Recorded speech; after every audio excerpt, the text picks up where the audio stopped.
the Rosh Hashanah in a different respect. But let's go back to Tesvav on the base. Charles, good to see you.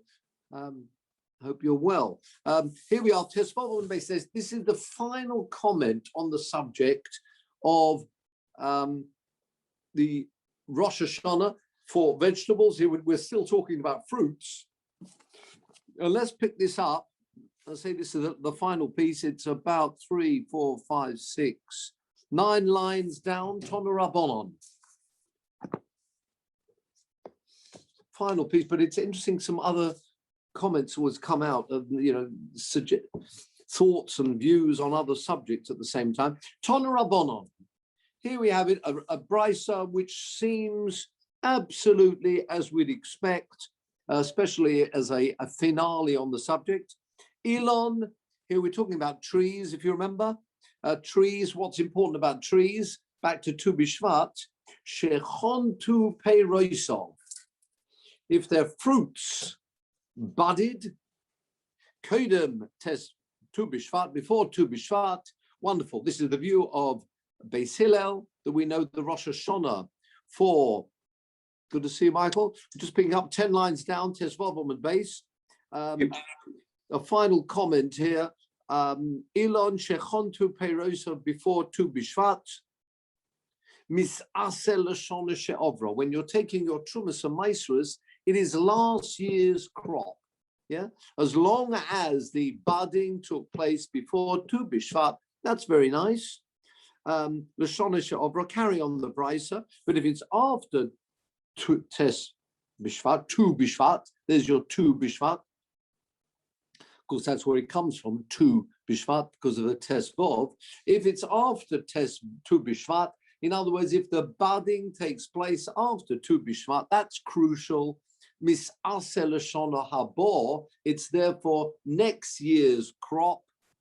And therefore, if depending on the year of the cycle, if you remember, in year 3 and year 6 of the cycle, that's very important because instead of Trumas Master, there's an extra Truma that goes to the poor and needy, and therefore it would fall into the 6th year crop rather than the 5th year if you're moving from 5 to 6. Now that's very nice, and that fits in exactly as we've seen before, going with the view of Beis Hillel, and we're talking about trees. And that would be very nice. Other than we've got another statement here just to cause us some problems. Omer Rabbi Nehemiah. And we've got Rabbi Nehemiah, another Tana, coming in and saying with the following comment. Based on Aleph, famous Rosh Hashanah, based on Aleph, Bamer Devorim Amurim, Ba'ameh Devorim. What are these? What are we talking about? When was this statement made? Says Rab Nehemiah, and this is a machlokas between the Tanakama, who makes it no qualifications at all. According to the Tanakama, it's very simple. When did the budding take place? Whether it's before Tu B'Shvat or after Tu B'Shvat, says Rab Nehemiah, no. And this view we have not yet seen. And we'll have to see whether we follow this through in halacha. When were these words said? Be'ilon, only you are going to follow budding with a tree she'oisa shtei berechos. That's an interesting word, which makes 2 broods. And this is a funny word to be using here. Berechos normally is used when we are talking about birds you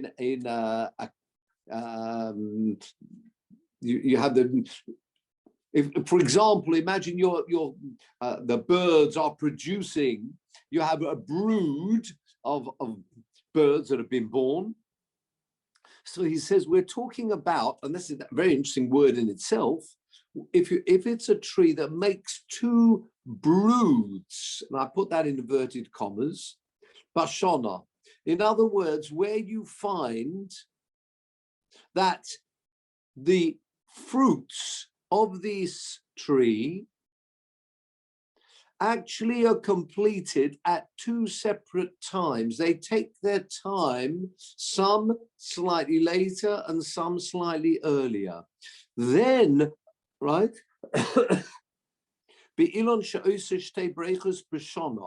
full stop. Then and only then will you be looking at the budding rather than the plucking of the fruits. Now, at this point, immediately the Gemara jumps in before we actually make any further comment on the subject and said, what is broods got to do with growing, if you're talking about fruits on trees? Have a look at Rashi. Have you got that in bold? It's about 12 narrow lines up. Have you got that? Says Rashi, Ein Loshen Ze Neufel. This word, this language, this wording is not appropriate. It doesn't fall Ela Ba'ofus. If you're talking about birds that are brooding birds, then you do use that language, which Rashi quotes a Mishnah for us in Baba Basra, the other Mishnah is in Beitzah, Halokech Perus Shovoch. If you're taking the fruits actually of a dovecot, Mafriach Habreicha Rishona, the first brood, that's to do with the Gemara there. We don't need that, but the crucial word is Breicha. Breicha, when we're talking about broods in a dovecot, you talk about, as I say, you've got the brood that have been born. It's not a word really which is relevant to trees, fruit trees. So the Gemara says, that's a strange word to use, according to Rashi here. Back to our Gemara. Says the Gemara, Shtei Brechos, beginning of line, Salkadatach. Do you really mean to use that word brecha if you're talking about fruit trees, just because they actually conclude and they ripen at different stages? It's not quite the right word. Says the Gemara, no, I didn't really mean broods literally. Ela Ema, this is just on the wording itself before we get to the halacha. Ema ka'ein shtei brechos. It's like two broods. What does that mean? Have a look at Rashi. Ka'ein shtei brechos, beginning of the line, like two broods. What does that mean? When you talk about broods, let's say this dovecot, of course, they're born as a separate brood, a separate group of the young birds that are born. Then we're utilizing that same word, not actually spot on, but borrowing really that word. Look at Rashi here. What does it mean, therefore? She'ein peirosov nigmorim ka'achas. If you find trees where the fruits are actually not ripened ka'achas at the same time, and he gives you an example, could go into ta'enim. Ta'enim being figs, could omrid, as we see, the Gemara, and we mentioned before, gabi kitnios. Now, do you remember this point when we spoke about kitnios? We were talking about beans. Mitoch she'asuyin parochim. This is the crucial point here. Rab Nehemiah has said that when do we follow budding rather than when they're harvested and plucked? And this is a new view. It's only when the ripening is at different times. What does that mean? In other words, you may have the budding taking place pretty much the same time, but some of these figs, for example, in the case of figs, some of them ripen earlier than others. So it's only in that case, says Rab Nehemiah, I would much prefer, and that is my view, different to what we've seen before, that what is crucial is what's happening at Tu B'Shvat. It's not the budding that has to happen before or after Tu B'Shvat. It's the plucking which is important. This sounds a bit like vegetables. And the only occasion where we will follow budding is in the instance, and this is midrabanon, so the Chachomim can utilize this rule if they want to make things easier. If, for example, I really follow the plucking. So we had this type of rule before. Imagine some would ripen earlier than others. Therefore, I will be plucking some prior, let's say, to Tu B'Shvat, and some post Tu B'Shvat. If I follow the plucking, and I imagine I'm placing all these fruits in one particular area, they may get mixed up. And we don't want, as I say, fruit to get mixed up from one year to the other, because there are different rules applying to different years in the cycle. Remember, we spoke about the third and the sixth year, where there's this extra maaser which is given to the poor and needy. We don't want that getting mixed up with a previous year, or that year with the following year. So what Rav Nechemia is saying is the following. I am of the opinion that, in fact, we do not follow budding. It's really plucking which is important, unless the actual ripening takes place and is spread over a long period, which could lead to complications and confusion as to which year the fruits come from. Imagine they're all placed in one storehouse, and they may get mixed up. In that case, said the Chachomim, it's up to them anyway, that we will then follow the principle of budding. And as they've all budded at the same time, they will all be classified as 1 year's crop. You with me? That is the view of Rabbi Nechemia. So it's a view we haven't seen before, and this is the last one on the subject as we close to the end of the Omud. So Rabbi Nechemia is saying, no, it's not budding. Budding is not important generally. It is really plucking which is important, post or prior to Tu B'Shvat, unless the actual ripening takes place over a period of time, so as to avoid any confusion. In that instance, we will follow the budding. Have a look now at the Gemara. Avol Ilon, begin the line is Ilon. This is the view of Rav Nechemia, the last view on the subject. Ilon, a tree. Ha'oise breicha achas. Remember this borrowed word, breicha really meaning a brood, but it means it ripens. If things ripen at the same time, imagine you've got the fruits and they're all ripening at the same time, then Kagon, he mentions here, dekolim. Dekolim are dekel. Remember, like for lulovim. If you've got dekolim, what would be coming from the dekolim? Date palms, talk about palm trees, dates, or zaysim, olives, charuvim. There's your charuvim, carobs. Anybody into carobs? Alfalpi shechontu peiroseim koden tu bishvat. Even though the budding may have taken place prior to Tu B'Shvat, it doesn't matter. You will follow the time of when they're plucked, when they're ripe and they're plucked, and therefore misasrin l'shona habor. Therefore, they follow the coming year. Let me just summarize what we've said. We started off with this brisa, the final brisa on the subject, which the Tana Kama of this brisa follows the view we know and love, which is when it comes to fruits, you follow budding. Before Tu B'Shvat or after Tu B'Shvat, that will determine which year it's in. Says Rav Nechemia, I disagree. Fruits should be the same as vegetables, and it's plucking which is important.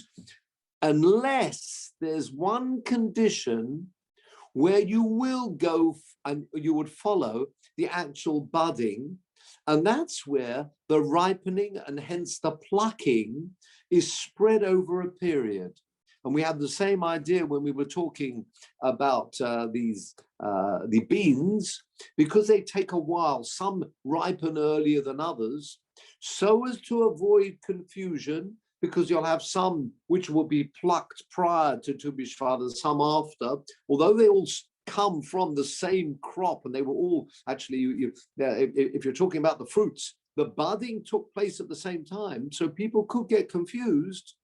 Therefore, in that instance, the Chachomim said, as again, according to the view that we've been taking along, midrabanon, you're taking trumas and maisros from fruits. Therefore, the Chachomim said, we will make it easier. And the rule of the taking trumas and maisros on fruits, where the ripening is spread over a period, and there could be confusion, some before Tu B'Shvat and some after. In that instance, says Rav Nechemia, then you'd follow the budding rather than the plucking. But this is a view that we haven't seen before, the view of Rav Nechemia, which means that even with fruit trees, we generally are following the plucking to determine which year it is, unless they ripen over a period of time, and therefore to make things easier, they follow the Chachomim, therefore followed and said the ruling will be when the budding takes place. Charles has his hand up. Hello, Charles. Yes. Isn't the issue that Reb Nehemiah has taken as his main example figs, and figs are, if not unique, they're certainly very different to other fruits because figs can ripen throughout the year. Now, let's have a look.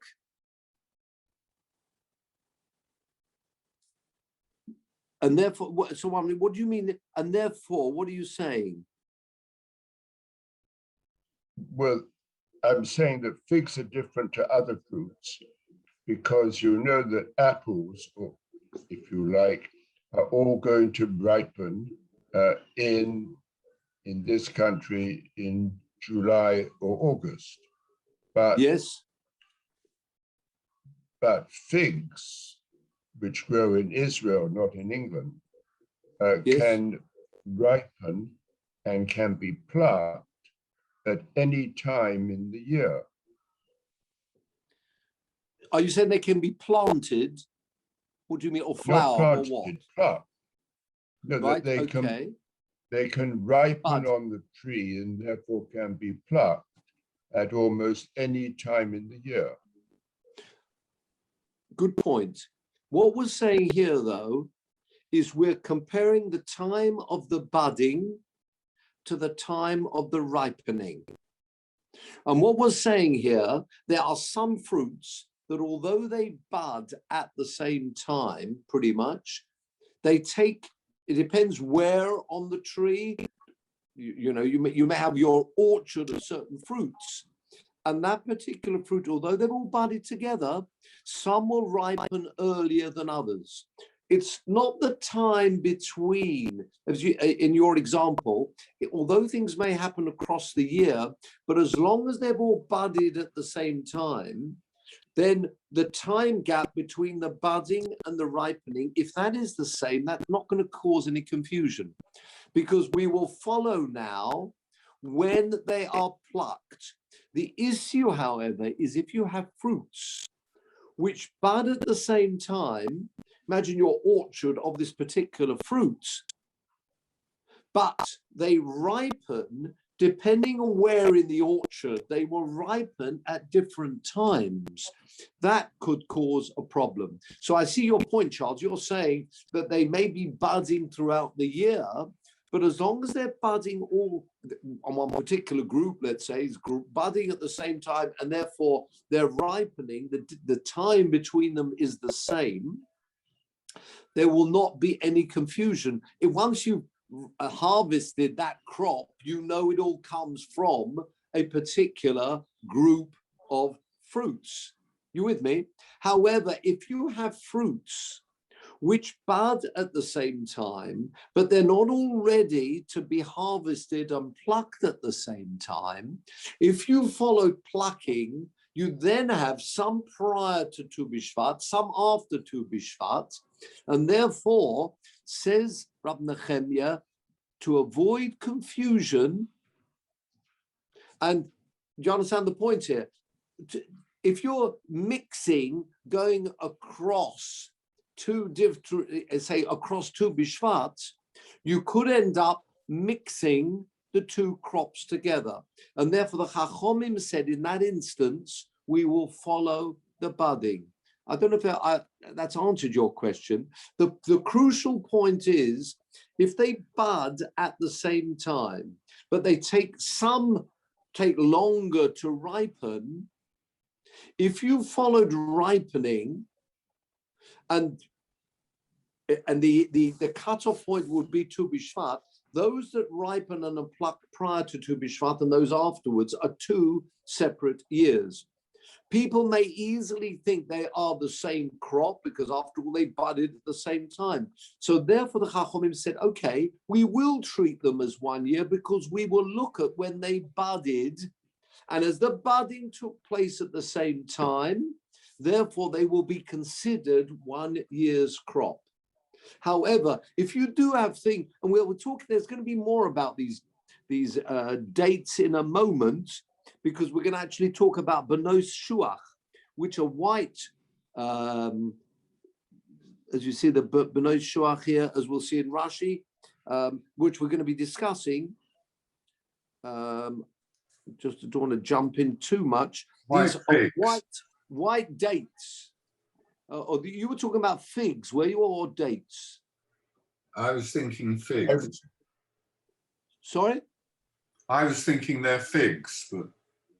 Yes, you're right. Yeah, and we are going to talk about different types of figs. And no, as we'll get to in a moment, the crucial point is this. If you've got things budding at the same time, although they are ripening at different times, Chachomim said, we're going to make it easy for you.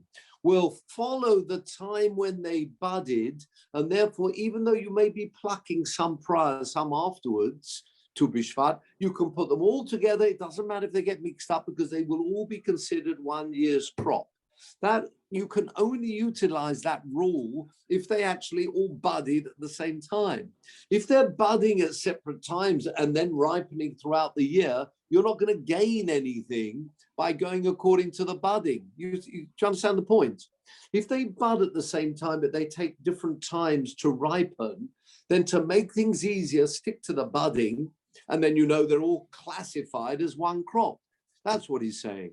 But otherwise, we will follow, according to Rab Nechemya, we will follow the time that they're plucked.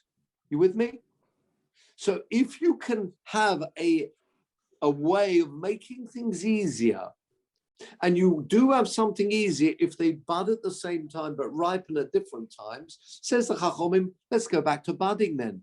It's up to the rabbis to determine when this the crucial point happens around Tu B'Shvat. It's the budding, and that will make things so much easier. However, if they're budding throughout the year, we might as well then stick to the normal rule, which is according to Rav Nechemya, when they are plucked. You're not going to gain anything about the budding because they're budding throughout the year. You with me? I hope I haven't confused people. It's only when you're gaining something by following budding, and you are in the case of these earlier examples, if you have a fruit which buds together but ripens at different times, says the Chacham, when we can follow the budding in that instance. That is very different to what we've been learning all these weeks when we spoke about trees, and we always said budding was the most important point. So here, Rav Nechemya is saying, no, it isn't. It's actually the plucking, the harvesting, which is important, even for fruits, unless you can gain something by following the budding. And then the Chachomim would say, follow the budding then, because that would make things so much easier. There won't be any confusion. And the Chachomim have the power to do that. This is midrabanan. But we'll see how this develops. Says the Gemara, Omer Rab Yochanan, beginning of line is Yochanan.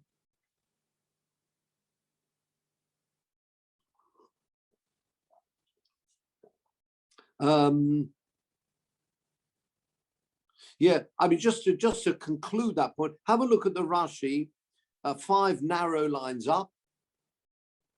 Aval ilon, but a tree, sheperoisav nil kotim ke'echad. When they are harvested, plucked, that all happens together. Bosa lekita oslinon behu. We follow lekita, which is the plucking, the harvesting, not the budding of the fruit. So this is, as I say, the new view of Rab Nechemia, that in general we will be following plucking. Says the Gemara, Omer Rabbi Yochanan, and this is the Rabbi Yochanan and Rish Lakish, first division, if you like, or premier division of Amoraim from Eretz Yisrael. Rabbi Yochanan said, very interesting, Nohagu ha'om b'charuvim. When he comes to charuvim, what are these charuvim? These carobs. It looks like there must have been some confusion about the carob, but it means the general, although as Tosfos points out, it's not just talking about carobs, it means anything of this ilk, which means anything where there is one time when they are plucked. Says Rabbi Yochanan, do you know what? Nohagu am charuvim, and things like charuvim, which have one time when they are plucked, Karabi Nechemia. Well, Rabbi Yochanan is actually saying that the people were noyeg, they behaved like Rabbi Nechemia and follow, therefore, the plucking if there is one time when they ripen and they're ready to be plucked, follow the plucking, not like we've seen until now. Says the Gemara, Eisvei Rish Lakish, Rabbi Yochanan. You often find Rabbi Yochanan and Rish Lakish at the same time period, the same division, and Rabbi Lakish will ask a question from a brisa against Rabbi Yochanan. Okay. Benois Shuach. Here we have Benois Shuach. What is these Benois Shuach? Have a look at Rashi. Mafarish b'Maseches Avodah Zarah ta'enei chiyursa. They are particular white figs. Okay. And what's special about these white figs? Now, although they're going to ripen at the same time, they just take a long time to ripen. Okay, so what? But they do all ripen at the same time. Benois Shuach Shavius Shelohen, when would their 7th year be? Their Kedushas Shavius.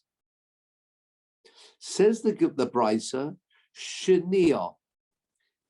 In the 2nd year of the cycle, you will have these white figs with Kedushas Shavius. You know why? Mipnei she'osos l'sholosh shonim. They take 3 years to ripen.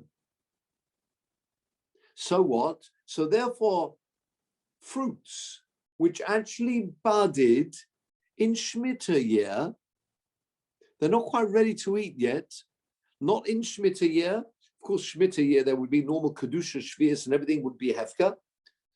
But it's not then, it's not the year after, it's the 2nd year of the cycle. So including the Shemitah year, you've got Shemitah year, 1st year, 2nd year, and then they're ready to be plucked and available and ripened.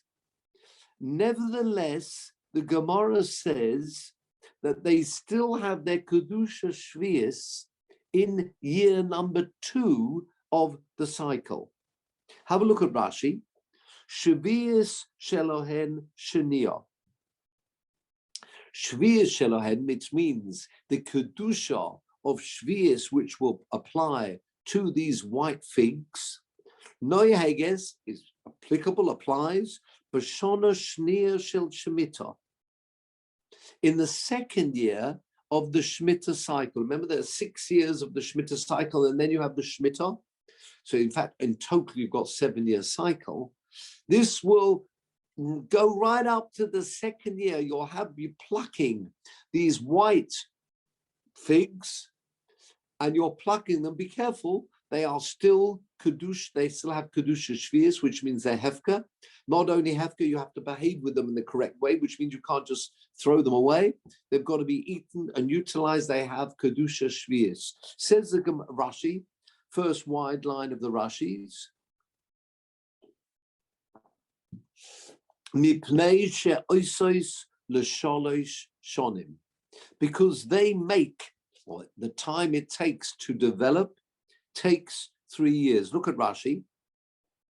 Peiros, these are fruits. Hachointin bo bishvius, although they budded in the Shemitah year, ein nigmorim, they are not complete, they are the ripening, they're not finished. Ad shona shnia shel Shemitah. So I've got the Shemitah year, I've got the first year, I've got the second year, and only then they are ready and ripe. Va'anan, and we, according to that brisa, bosachanoto ozlinon, we are following budding. V'noago behu shvius, and therefore shvius is applicable to them. Now, let's just recap. We said before, according to Rabbi Yochanan, that the minhag was, if you're talking about things which only have one time when they ripen, might take a long time, but that's not important. If they ripen together, and there won't be any confusion by the time you get to the ripening, because they're all ripening then you follow the time they are plucked. And Rabbi Yochanan, that was the view of Rabbi Nehemiah, and Rabbi Yochanan said the minhag was nohagu, or people behaved when it came to items, fruits, which ripen together, they follow the plucking, not the budding.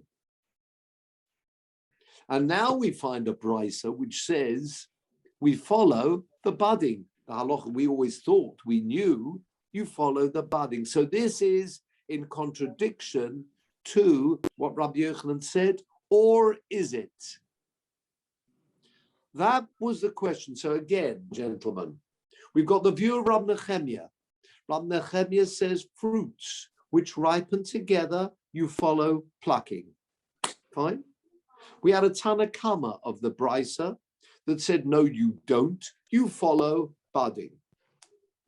Says Rabbi Yochanan, the minhag nohagu, on people behave like this view of Rabbi Nehemiah, which means if they are ready and ripened at one time, you follow plucking.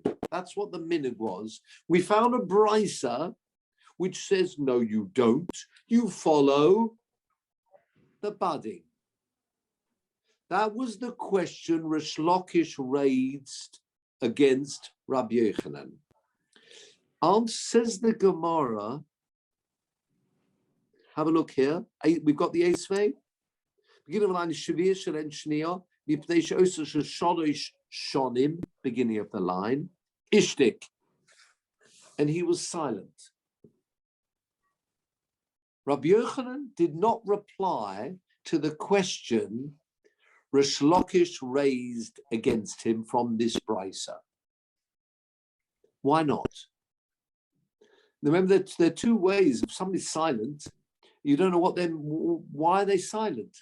Are they silent because they agree it's a knockout blow, no reply at all? Or maybe they can't be bothered to reply, it's such an obvious answer. We understand the question. Rabbi Yochanan said the minhag of the world was like Rabbi Nehemiah, and now we seem to bring a brisa which does not follow Rabbi Nehemiah, but it says you follow the budding. Says the Gemara, Omalei Rab Abba HaKohen to Rabbi Yossi HaKohen. Obviously, it was a Kohen, must have been a conference for Kohanim, and Rab Abba HaKohen said to Rabbi Yossi HaKohen, Amai Ishtik. Why did Rabbi Yochanan, why was he silent? The first view you'd imagine, if he's silent, it means he hasn't got anything to say. Because normally, if you'd ask a question to one Rav against the other, they'd come back with a reply. So he says, I don't know why he was silent. He's got a very good argument he could have put up. What's the argument? Lay Malay, he can say, Amina lecha anor Rab Nehemiah. I'm saying that the world, the minhag ha'olam, is like Rab Nehemiah. I know that there are two views here. There was a view of the Tanna Kama who said you follow budding. There's a view of Rab Nehemiah which says you follow plucking. So there are two views. I'm saying that the Noagu ha'om like Rab Nehemiah, fine. And you're bringing me a brisa which says you follow plucking. Says the Gemara, what's the big problem? Why can't he reply and just say, that view obviously is like the same as the Tanna Kama. I know there are two views on this subject. There's a view of the Tanna Kama. There's a view of Rab Nehemiah. You brought me another brisa, which is the same as the Tanna Kama, but I'm saying, well, they disregard the Tanna Kama, they follow Rab Nehemiah. What's the big problem? Do you understand? So Rab Abba HaKohen is saying, why was Rab Yochanan silent? He could easily have said, I'm telling you, people behave like Rab Nehemiah. You bring me a brisa which is the same as the Tanna Kama. I know all about that. I'm just telling you, if you brought me a brisa which said what Rab Nehemiah said, and you got some contradiction in Rab Nehemiah, I've got a problem. I don't have a problem. Or this is the suggested answer that Rab Yochanan should have given. You with me? We've got Rab Yochanan saying we follow Rab Nehemiah, and you're bringing up me a brisa, not like Rab Nehemiah. So what? Rab Nehemiah would have disagreed with that. Have a look at the Gemara. Lei melei amina lecha anor Rab Nehemiah. Beginning of an line is anor. I'm bringing you a view of Rab Nehemiah to say that's how we paskin. But omras li Rabbanon. So why, that would have been a wonderful answer Rabbi Yochanan could have said. All he's saying is, we paskin right Rab Nehemiah. You bringing me a brisa, which is following the view of the Tanna Kama, so what? I know there are two views on the subject. I'm just telling me how we paskin. Even if you bring me another brisa which supports the first view. Do you understand the point? I've got two views, the Tanna Kama and Rab Nehemiah. Rabbi Yochanan says we paskin like Rab Nehemiah. You bring me another brisa which is the same as the Tanna Kama. So what? Rab Nehemiah would disagree with that as well. What's the big deal? Why does Rabbi Yochanan not give that as an answer? Says the Gemara, you know why? Because that it would never be a good answer from Rabbi Yochanan. Why not? Mishum the Omalei, because if he, a bit like, a game of chess, if he tried that gambit, the Omalei, Rabbi Shlokish would reply back and say, Shavkas Rabbanon va'ovdas karab Nehemiah. That's what he would have said back. If you have a Tanna Kama, have a look at Rashi here. But honestly, no, we haven't got that we haven't got that here. Yeah, we haven't. There's no Rashi on this. There's a small little Tosfos which is saying, how can you leave the rabbis? It sounds like the majority view. We've got this Stam brisa which is supporting the Tanna Kama. Why do you follow Rab Nehemiah when you've got a Stam brisa? That would be the reply. You with me? So the suggested answer for Rabbi Yochanan would be, this brisa that you're bringing is not the view of Rab Nehemiah. And I'm holding like Rab Nehemiah. I'm saying the minhag is like Rab Nehemiah. That's not a good answer. You know why?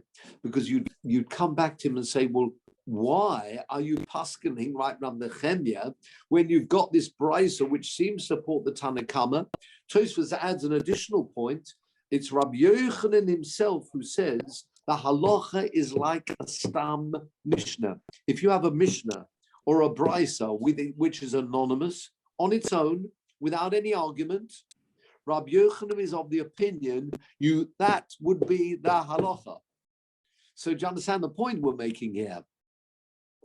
And therefore, Rash Lakish would have, even if Rabbi Yochanan tried to answer up and say, that brisa is obviously not like Rabbi Nechemiah, that's not a good answer, because Rash Lakish would come back and say, Rabbi Yochanan, excuse me, how can you say the halacha is like Rabbi Nechemiah when you've got a stam brisa which is not like Rabbi Nechemiah and follows the Tanna Kama? You with me? So again, Rabbi Yochanan at the ropes, because he'd said that the halacha, the minhag, seems to be like Rabbi Nechemiah, when there's a stam brisa which supports the Tanna Kama. Rabbi Yochanan himself is of the opinion you paskin like a stam brisa or a stam mishnah. Why is he saying that you follow the view of Rabbi Nechemiah here? Trouble. Back to the Gemara. V'leimalei, beginning of the line, v'leima. 8 lines up.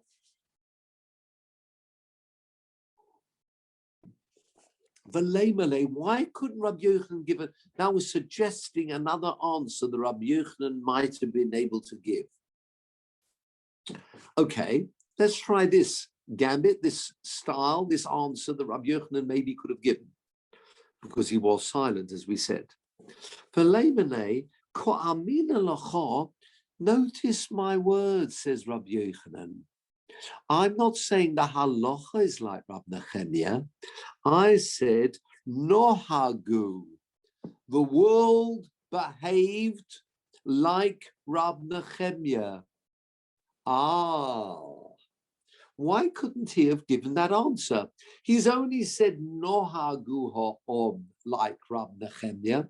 He's not saying the halacha is like Rabbi Nechemiah. Va'at omrasli, next line is surah. You're telling me from this brisa you can see that it's osa because there's a stam brisa which says you follow budding, and you, Rabbi Yochanan, have just said that the world behaves like Rabbi Nechemiah. Have a look at Rashi. 3 wide lines down in Rashi. Va'at omrasli is surah. The osa lemezel behu bosa lekita. Anonami modina. You're telling me you brought a brisa which says you should not follow. It's also to follow plucking. You follow budding. Remember, which is Rabbi Yochanan mentioned, I agree. Says 4 lines up. I'm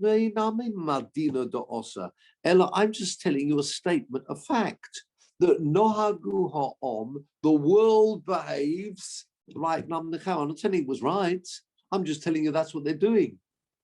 You with me? So again, we brought this brisa as a question to Rabbi Yochanan. Why does Rabbi Yochanan come back and say, I know the halacha is not like Rabbi Nechemiah. Don't bring me a brisa which supports the Tanna Kama and tells me what's important is budding. I know that. Notice my words. I said, nohagu ha'om. The world behaves like Rabbi Nechemiah. I didn't say it was the correct thing they're doing. Why didn't Rabbi Yochanan give that as an answer rather than just being silent? Says the Gemara.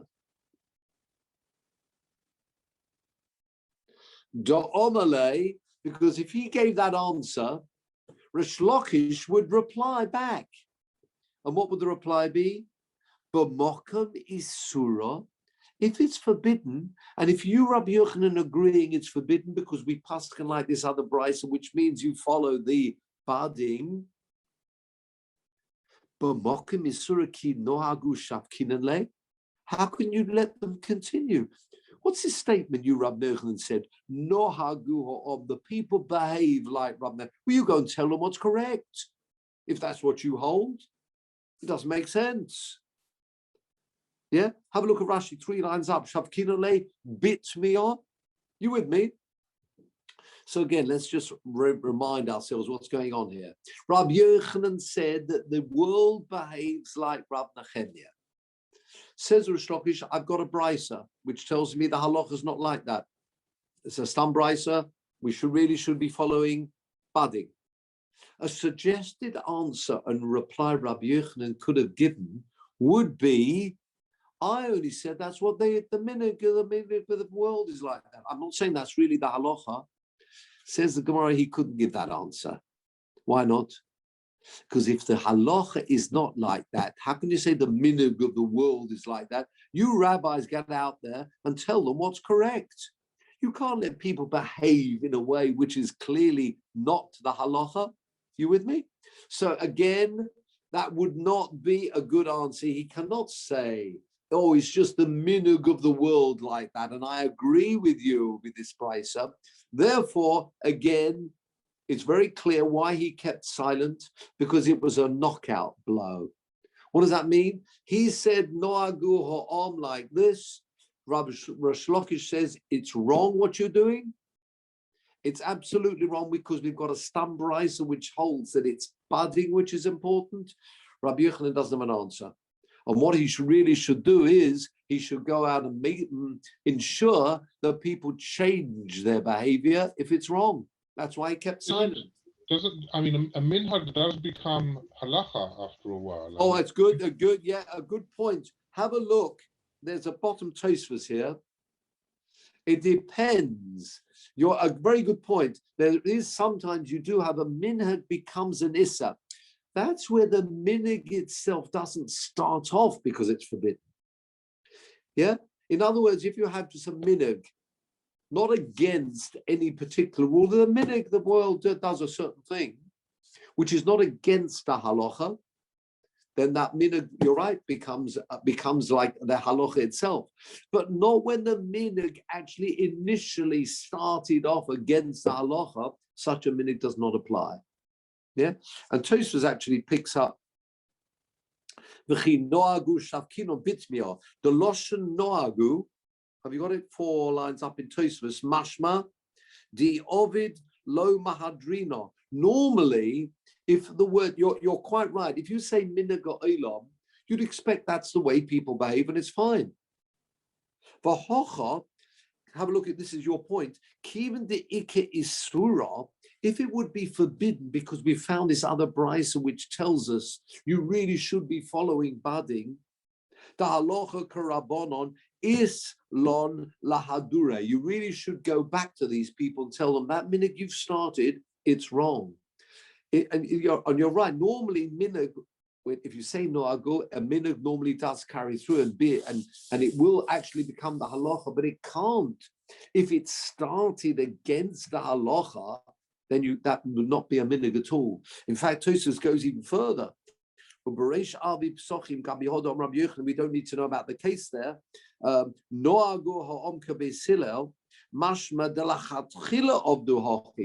If you say noagu, it's normally a very positive statement that we're making here. Wow, people are behaving in this way. It's great.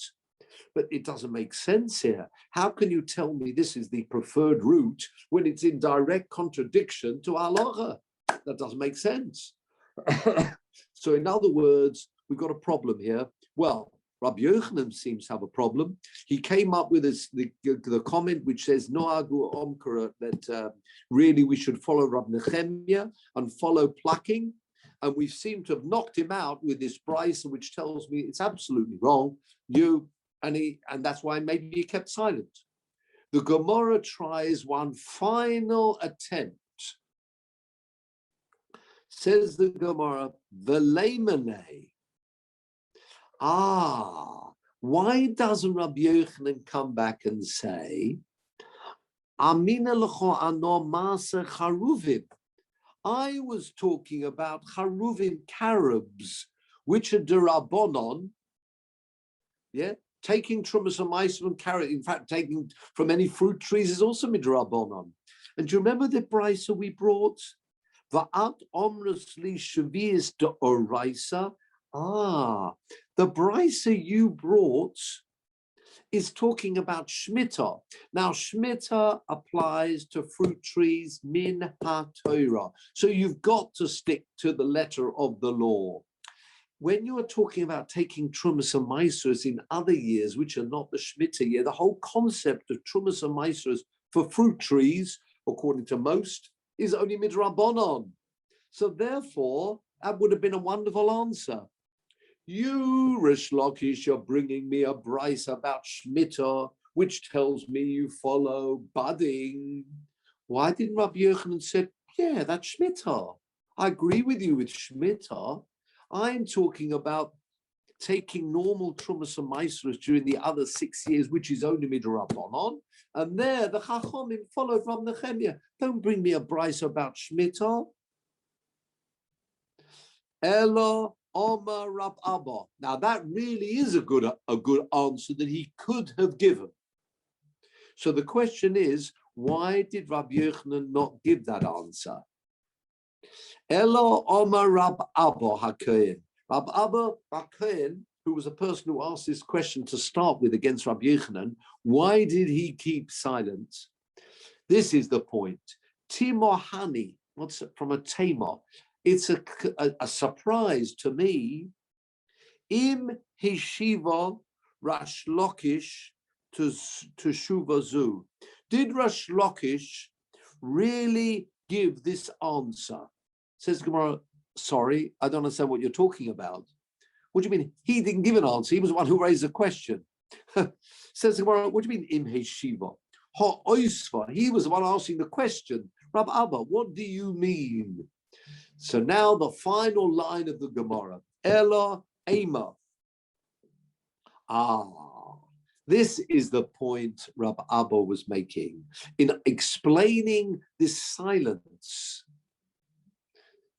Silence is wonderful. Silence is golden, according to some. Why was Rabbi Yochanan silent? That's what his question was. Ela ema im kibla Rabbi Yochanan im lo kibla. I don't know whether this silence of Rabbi Yochanan was because he said, you're right, you've brought a brisa, and that brisa really knocks me out, and therefore I'm now going to change. Or Im lo kibla, maybe he didn't accept that. Why? Because if you remember, one of the suggestions we put up is that was talking about Shemitah, and we were talking about Trumas and Maasros midrabanan. So the point is, have a look at Rashi. 3 lines up in Rashi. So the point says that Rab Abba Im kibla, did he accept this question of Rish Lakish?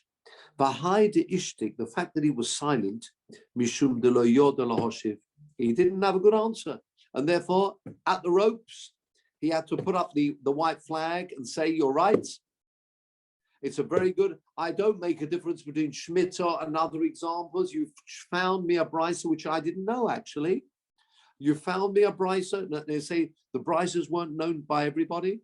You found me a brisa which tells me we paskin like the Tanna Kama. I will have to do something about people behaving like Reb Nehemiah.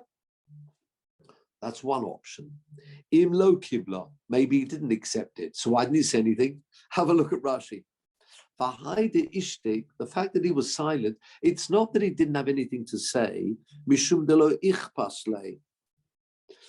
It didn't make any difference. Well, I mean, it's made no difference. He's sticking with his rule. Why? De lo domi. Interesting lashon, de lo ichpas le. Normally in lo ichpas le, it didn't bother him. It didn't bother him. That's what he's saying. I'm not interested in your question, Rish Lakish. You know why? De lo domi ma'asa perusu ilan durabonan. How can you compare? I've always been talking about taking trumas and maasros, which is midrabanan, and therefore the chachomim, if they want to come paskin like Rab Nehemiah. Oh, again, look at bottom line. De lo domi ma'asa perusu ilan durabonan, which are only derabonon, la'achmurei bei kishvias d'oraisa, that they should then be strict like they were with Shemitah. When it comes to Shemitah, you stick to the letter of the law, and maybe Taka, we do paskin like the Chachomim, which means if we paskin like the Chachomim, we will follow we will follow budding. But if it comes, it's a mitzvah midrabanon to make things easier. It may well be the Chachomim said follow plucking, and then there's only one rule, which is plucking. Remember, vegetables, it was plucking. So it may well be that's what Rabbi Yochanan was saying. However, the final line on this, there are different views with the Rambam. We won't go into that. The final rule on this is what we need to remember is when it comes, as I say, lehitraot to the subject, as we've got now to the two dots at the very end, and the conclusion is that most hold that when it comes to fruits, we stick with one rule, which is budding. Not like Rab Nehemiah. The Rambam Kubi has got a different view, but that we would follow generally budding when it comes to fruits. So when you see this Mishnah right at the beginning that we started with, and that was the very end of that Mishnah, and remember Daf Beis Omad Aleph, we're now saying Daf Beis Omad Aleph, remember? We had Bachamisha also Tu Bishvat, the 1st of Shvat or the 15th of Shvat. Le'ilon, go back now to that first Rashi, that very first Rashi on the Mishnah, please. Well, when I say the first, it's the last Rashi on the Mishnah, when it said Le'ilon, and this is how we follow this. Le'inyan Maser, when it comes to taking Trumas and Maisrus, She'ein Masrin Mi Peres or Ilon, Shechontu, that's the crucial word. If you have fruit trees which budded, Kodem Shvat, 1st of Shvat according to Beis Shammai, Tu B'Shvat according to Beis Hillel, we pass on our Beis Hillel, Al Shechontu La'acha Shvat, if they budded after Shvat, not like Rab Nehemiah, Shebe'ilon Holech Acha Chanota, very clear in the Rashi there, that we follow budding when it comes to fruits. Ubi Gemara, Mafarish, Maishno, Shvat, why Shvat? If you remember, and the reason we gave, which was on Daf Yud Gimel, Daf Yud Dalet, if you remember, the bulk of the rain when it comes to trees is by Shabbat, the sap, we've explained, is within the tree, and it's true. Of course, there may be further rainfall after Tu B'Shvat, but the bulk, the sap within the tree is there by Tu B'Shvat. And therefore, anything which is then formed from Tu B'Shvat is really from that sap that was in the tree by the time you got to Tu B'Shvat. And therefore, that is the reason why we followed Tu B'Shvat. And therefore, the conclusion seems to be that we will follow when it comes to trees, Tu B'Shvat. And it's the budding which is important. So going out and checking the budding, whether the budding took place prior or post Tu B'Shvat is going to be the crucial point. At that point, as I say, we move to the next Mishnah, but that's not for this week, as we've run out of time. But sorry, can I just ask? Just curious about the silence of Rabbi Yochanan here.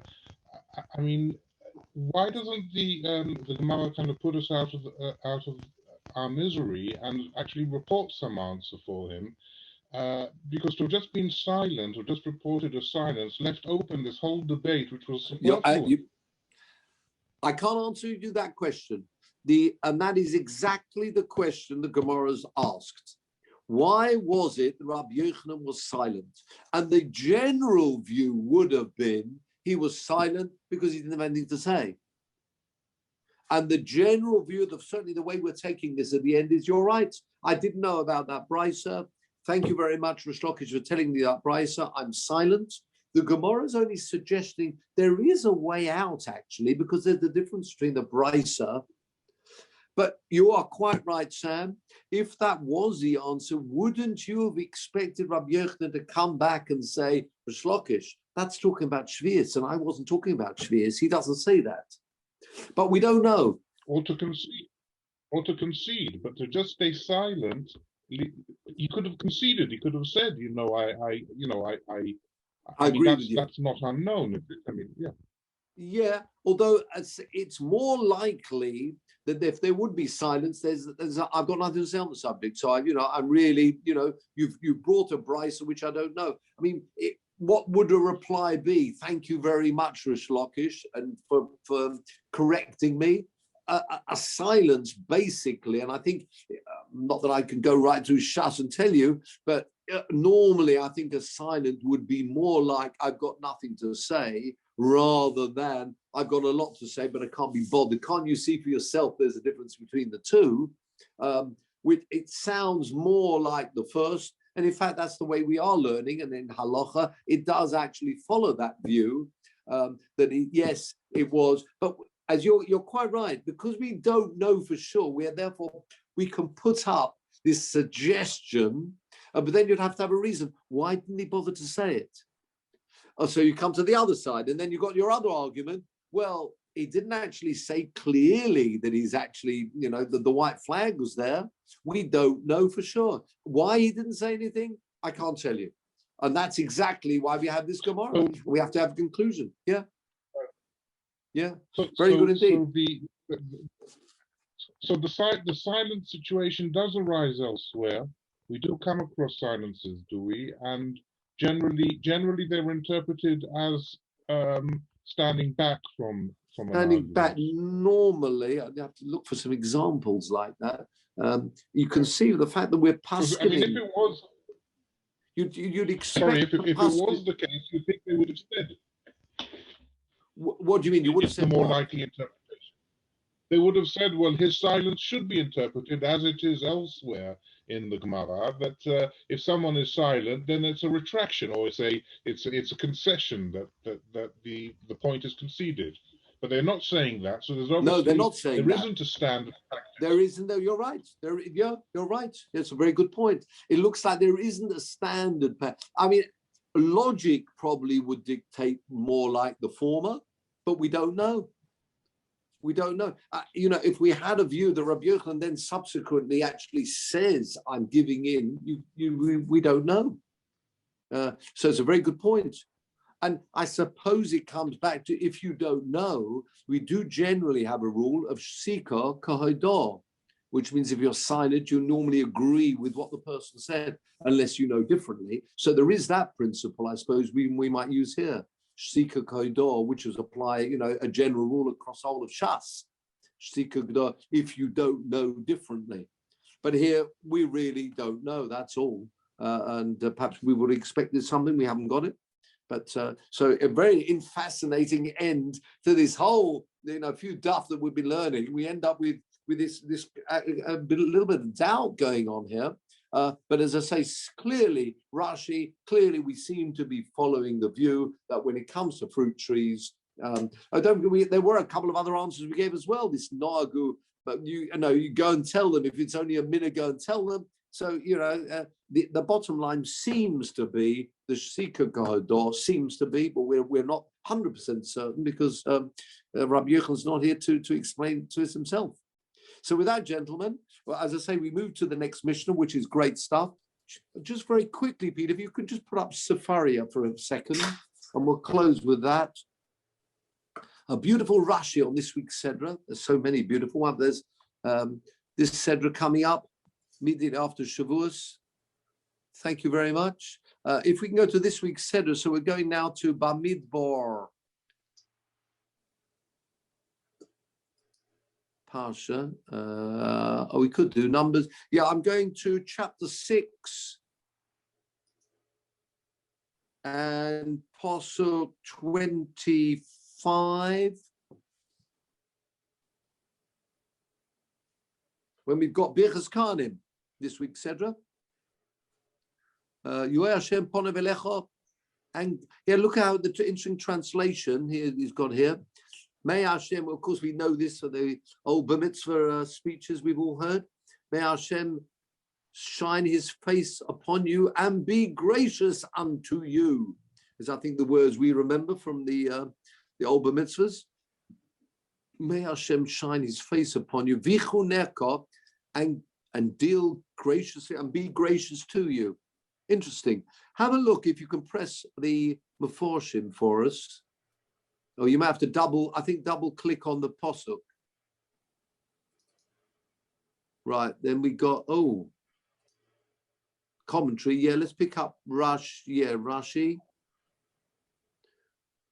Very interesting. Meish vichuneka, grant you good faith. Have a look at the Hebrew, please.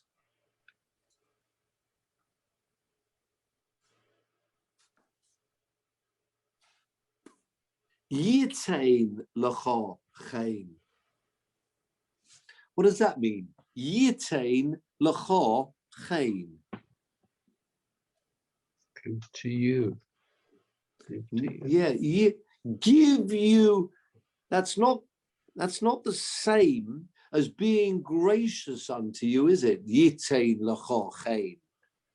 Now, I don't know if you've got the Pirush here called the Nachlas Yaakov. You probably haven't on here. But one of the Meforshim on Rashi explained that Yitain lecha chen does not mean be gracious unto you. It means give you this midah of grace. Yitain lecha chen. You know, you always talk about people, he's got chen, or she's got chen. Grace. Give you this midah. Beautiful. Yitain, have a look, can you press the English, see what he's got on that, the letter A on top? May he grant you good favor. We don't know what to make of that quite, but if you go back to the Hebrew, I think you can, Yitain lecha chen means give you this midah of grace. And that's beautiful. So may Hashem shine his face upon you, vichuneka yitain lecha chen. Not deal with you in a gracious way, but give you this midah of chen. And that's always something we always talk about, that a person is endowed with this wonderful quality of chen. You know, it's hard sometimes to translate when you say, this person's got so much chen. Certainly used a lot in more of a Yiddish context. But there we have it. Vichuneka, may Hashem shine his face upon you. Vichuneka, and give you this midah of chen. And if it's a particular talking about, some people have the midah, benching their children, what a wonderful pshat there. May Hashem shine his face upon you and give you chen, that bracha being made to the next generations, or indeed the Kohanim saying that to the whole of Klal Yisrael. We just had Birchas Kohanim for Shavuos, give you the midah of chen. That is really something, a wonderful characteristic. And therefore, I leave you with that to think about. And Emes Hashem, we should meet again next week, all being well. And hopefully, Shalom al Yisrael in every, especially the end of that. Yisrael Hashem ponu v'lecha v'yosem lecha. Shalom is really what we're looking for. Let's hope that next week we can say that Shalom restored back to Eretz Yisrael, and we should only hear Besuras Tovas and good news, good health, and good things as we go into, as we say in Yiddish, a gesinten Zimmer. I think if you're Hasidish, or gesinten Zummer, a good summer. I think that's the correct the correct greeting after Shavuos. So with that, gentlemen, I wish you well. And yeah, if you get a chance.